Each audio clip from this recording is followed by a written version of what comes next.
Spending way too much time posting on X. This software helps you schedule posts, post automatically, and even do automatic seeding, saving you hours of work every day.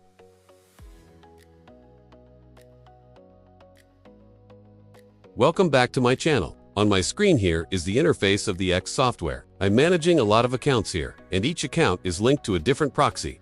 On the left, there are many features, but I'll introduce you to one feature that my clients use the most. Before posting, we need content. Click on the Content Management section. Then click Add Category. You can name this category anything you like. Next, click Add Post. Select the category you just created, and choose the type: comment, message, post, seeding, or share. You can skip the post title because it won't be displayed.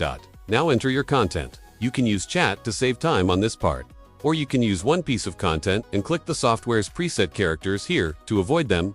Post being flagged as spam or failing to post. You can also upload images or videos. Once done, click Save. Next is the posting feature, which includes personal posts and community posts. The general and content settings are set the interval between actions to 10 to 20 seconds in the content settings. The only difference is in the community settings. Choose communities you've joined or specify certain communities. Set how many posts each account will make and how many posts per community. The software can even automatically join communities for you for posts to specified communities. The only difference is that you paste the community link here. Simple, right? I'll run the software from the beginning so you can see how it works. And to get a post to the top of search results, seeding is essential. Select the seeding feature. Set the general settings to 10 to 20 seconds. Paste the link of the post you just made. Set comments at hashtags, tag users, and like posts. That's the main functionality. It's quite simple. I'll demo it for you.